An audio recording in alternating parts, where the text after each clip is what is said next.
Ситуация вокруг Гренландии накаляется. Трамп приказал Дании убираться с острова. В Европе уверяют, никто их не отдаст. В Кремле заговорили, Соединенные Штаты разрушают международную систему, которую сами же и построили. Очередной коррупционный скандал в Украине. НАБУ и САП вручили подозрения Юлии Тимошенко. Ее обвиняют в подкупе депутатов. Она же уверяет, это политический заказ. А теперь об этом подробно и по делу. Это один день. Не забудьте подписаться и поставить лайк этому видео.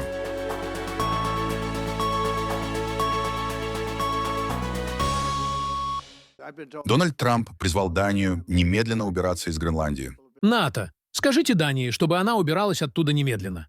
2 собачьи упряжки не справятся. Только США могут. Датская разведка в прошлом году предупреждала о российских и китайских планах касательно Гренландии и Арктики.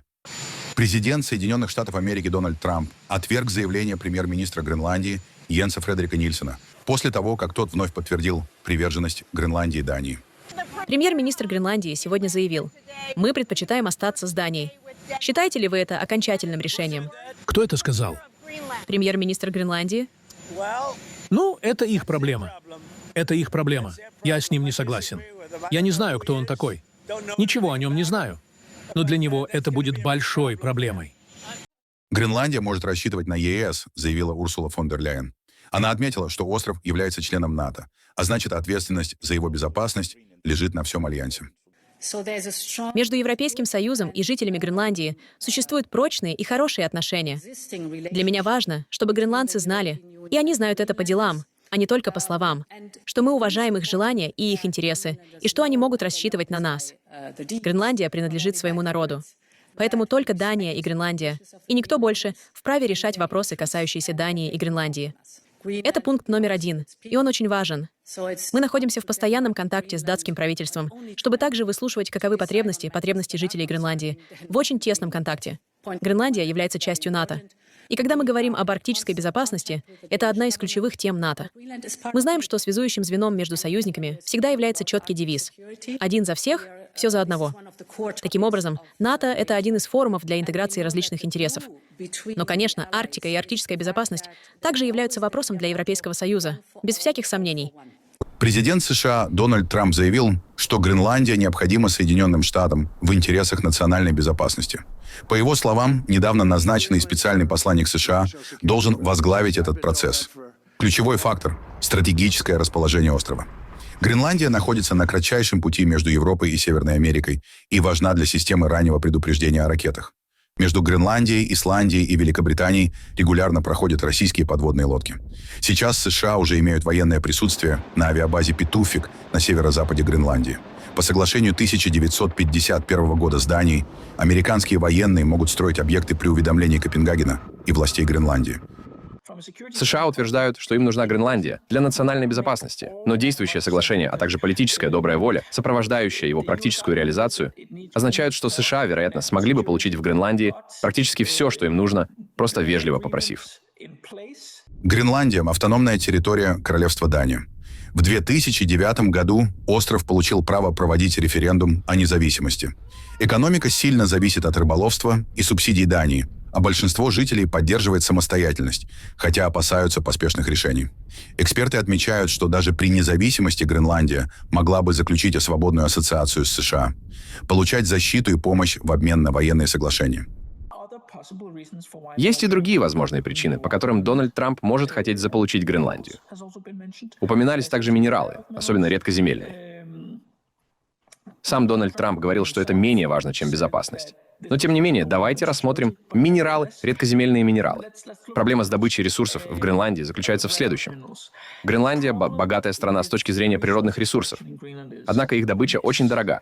Это означает, что, несмотря на наличие большого количества ресурсов, добыча больших объемов этих ресурсов может оказаться невыгодной. Трамп подчеркивает, что интерес США связан с безопасностью, а не с полезными ископаемыми. Назначение специального посланника, который поддерживал идею присоединения острова к США, вызвало резкую реакцию Дании и властей Гренландии.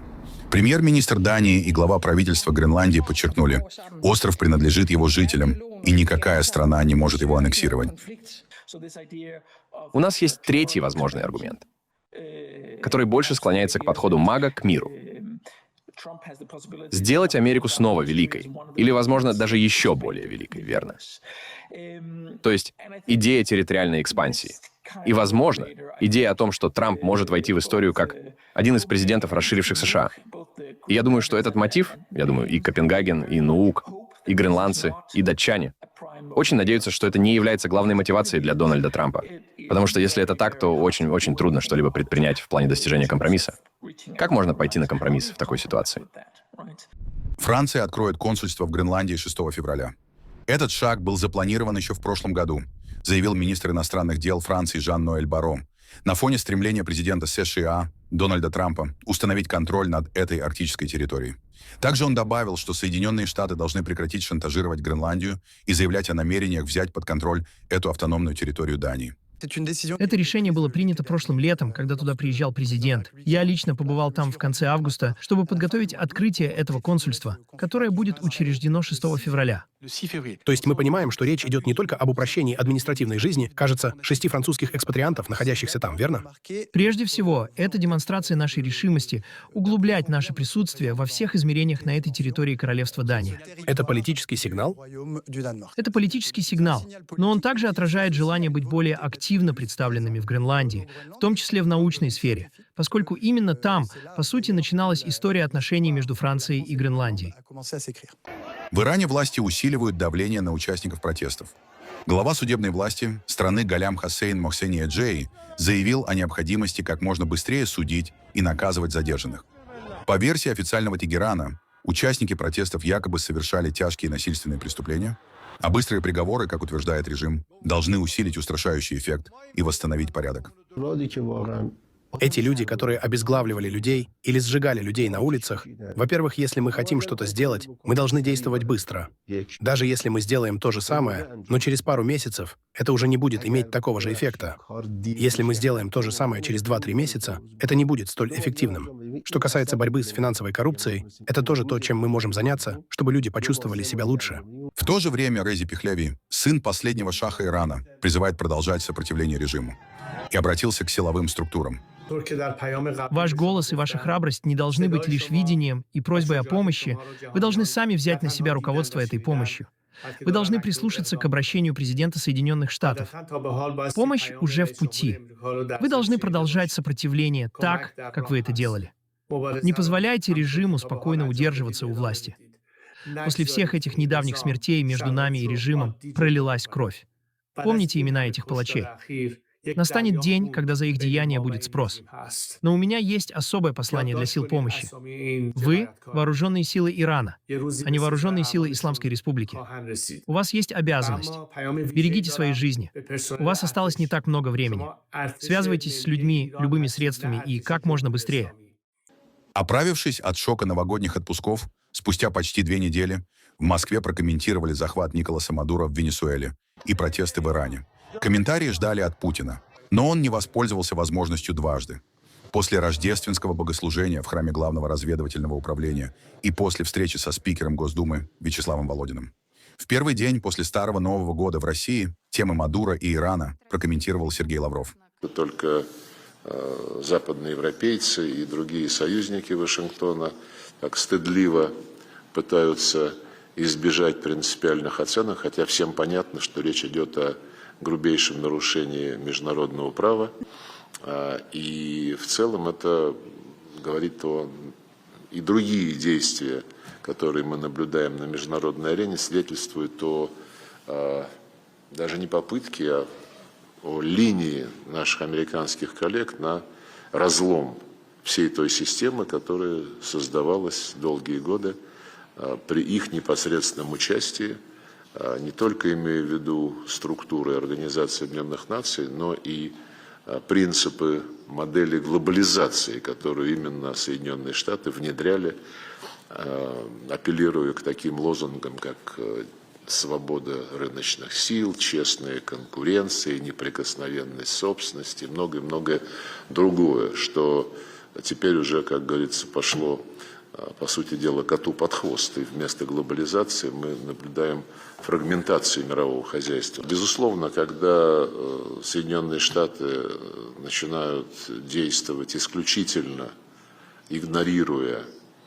все те нормы, которые сами же американцы продвигали, пропагандируя модель, которую они называли глобализацией, и когда сами же они после этого, как я уже упоминал, отказались от всех своих принципов, конечно, это наводит на мысль о том, что ненадежными выглядят наши американские коллеги, когда действуют подобным образом.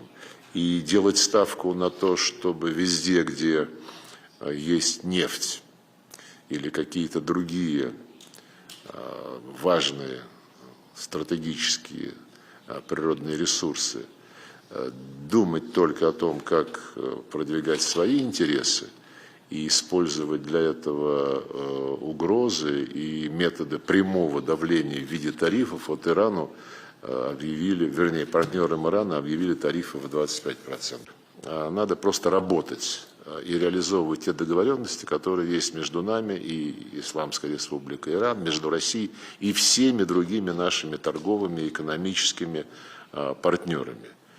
Когда такая мощная страна, как Соединенные Штаты, действует подобными нечистоплотными методами нечистоплотной конкуренции, это говорит только о том, что конкурентные позиции Соединенных Штатов последовательно ухудшаются.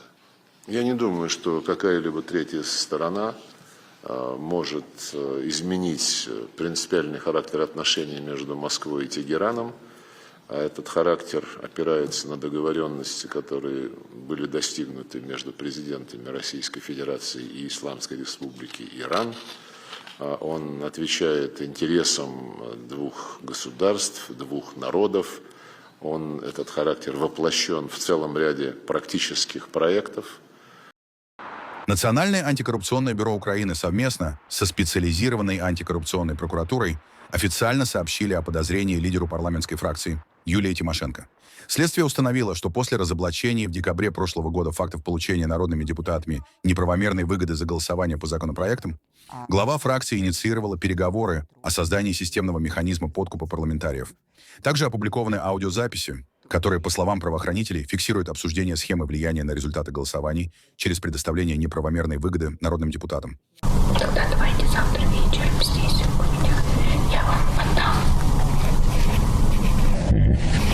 И мне, вы уже с ними будете разбираться. Это же не 20 и не 30 человек. У вас тут только двое. Это ничего, можно сказать, для человека. Вот, я вам завтра вечером отдам. Почему? Потому что сегодня у нас погодживали, надо есть.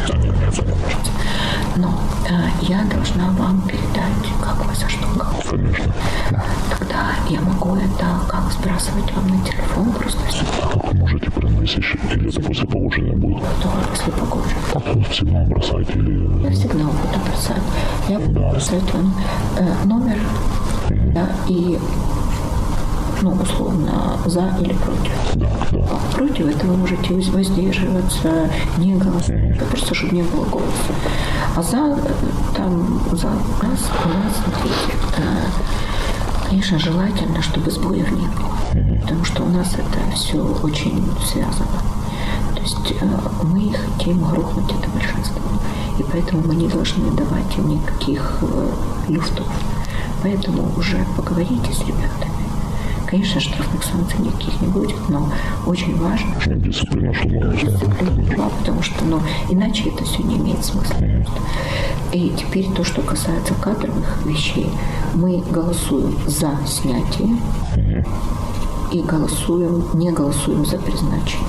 По всем? По всем, да. Вот, то есть вот какая еще история, что есть законы, которые включаются в порядок дня, включенные в порядок дня, а мы за них против.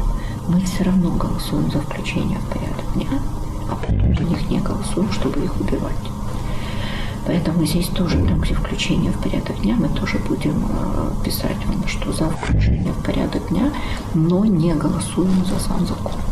Это очень важно. Следственные действия, включая обыски в офисе партии, продолжались всю ночь. Были изъяты рабочие телефоны, парламентские документы и другие материалы, имеющие отношение к расследованию. Тимошенко подтвердила факт обысков, но отвергла предъявленные обвинения, назвав действия НАБУ и САП политическим заказом и незаконными. Вчера в 21:30 Вчера в 21:30 я находилась одна в офисе. Там не было ни охраны, ни каких-либо людей, ни чужих людей, никого. В 21:30 ввалилось огромное количество людей в амуниции, с оружием. На 5 автобусах приехали. Что они приехали брать на 5 автобусах больше 30 человек, можно спросить. К человеку, который без охраны и находится в своем офисе. Но этим не закончилось. Они реально ввалились. И самое интересное, что когда я задала вопрос, от чего вы приехали, они сказали с обыском. Мгновенно вывернули сумку, достали телефоны, и у них есть такое небольшое устройство, забудьте про эти коды, вставляется, и код за несколько минут открывается. И просто. У меня телефон 5 лет, никто абсолютно даже близко никогда не мог подумать, что вся моя жизнь, все мои переписки, все мои конфиденциальные разговоры, я могу делиться эмоциями, я человек, я могу чему-то радоваться, где-то какому-то голосованию или еще чему-то. Но это политика. И когда берут и вывертывают вещи, которые вообще не имеют никакого отношения к тому, с чем они пришли, то это просто реальный ужас. Могу вам сказать, что они перегнули, если честно. Потому что такое, знаете, наглое насилие, оно уже переходит все границы.